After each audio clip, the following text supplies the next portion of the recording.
Sadanand Gautam, assistant professor, राष्ट्रीय महाविद्यालय मैनपुरी।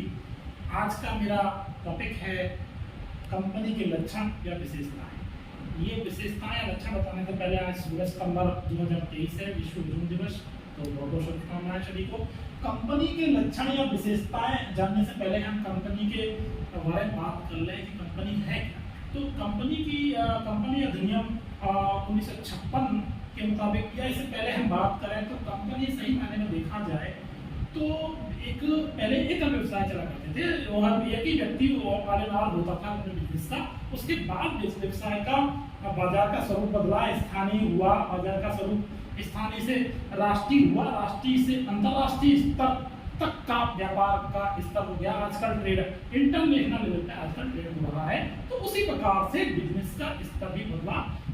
एकल व्यवसाय से साझेदारी फर्में स्थापित हुई, साझेदारी फर्मों से भी काम नहीं चला। उसके बाद से फिर कंपनियां स्थापित हुई और फिर मल्टीनेशनल कंपनियां स्थापित हुई। तो आज का जो दौर चल रहा है वो मल्टीनेशनल कंपनियों का ही चल रहा है। मैं आपको बता दूं कि भारत में आई जो कंपनी बिजनेस पर्पस से आई एक कंपनी सन 1600 ईस्वी में, उसका नाम था ईस्ट इंडिया कंपनी।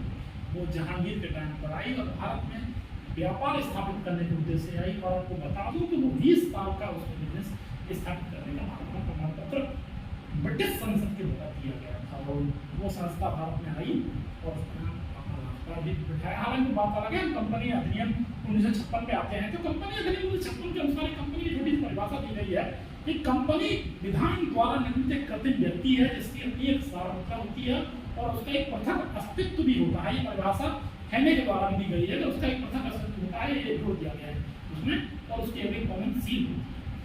तो सही मायने में देखा जाए तो मैं कंपनी की कुछ विशेषताओं पर बात करूंगा आज कि कंपनी का एक स्थायी अस्तित्व होता है। स्थायी अस्तित्व का आशय मेरा ये है कि कंपनी के शेयर होल्डर चाहे दिवालिया हो अथवा मर जाए अथवा उनके साथ कुछ भी हो, लेकिन कंपनी के अस्तित्व पर कोई प्रभाव नहीं पड़ता है। उसका शेयर होल्डर के आने या जाने से उसके अस्तित्व पर कोई प्रभाव नहीं पड़ता है, वो फॉरवर्ड रहता है।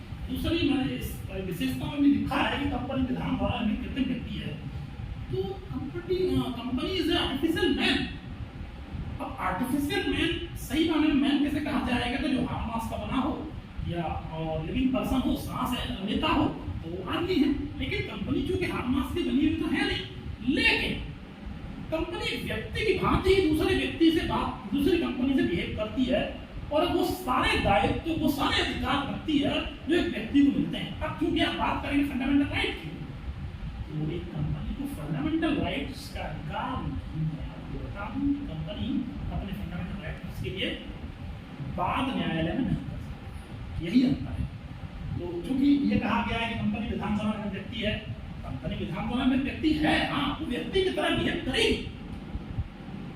वैधानिक अस्तित्व, हाँ, वैधानिक अस्तित्व की बात जहाँ आती है तो कंपनी के वैधानिक अस्तित्व का मेरा आशय ये है कि कंपनी भी किसी व्यक्ति के खिलाफ केस कर सकती है। कोई व्यक्ति भी कंपनी के खिलाफ केस कर सकता है, कोई दूसरी कंपनी दूसरी कंपनी के खिलाफ केस कर सकती है, कोई अदर कंपनियां कंपनी के खिलाफ केस कर सकती है।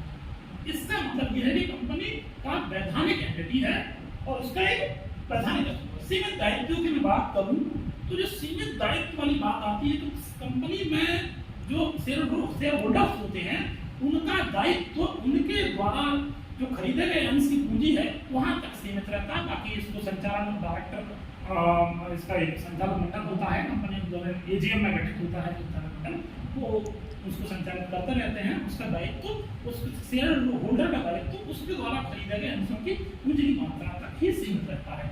सदस्यों की संख्या की मैं बात करूं तो सदस्यों की संख्या आमतौर पर कंपनियां दो प्रकार की मानी जाती है, निजी और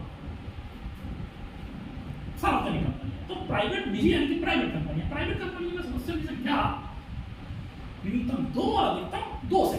सार्वजनिक कंपनियों की बात करूं तो सार्वजनिक कंपनी में सदस्यों की अधिकतम संख्या की कोई लिमिट नहीं है, लेकिन न्यूनतम 7 होने चाहिए तब वो कंपनी मानी जाएगी।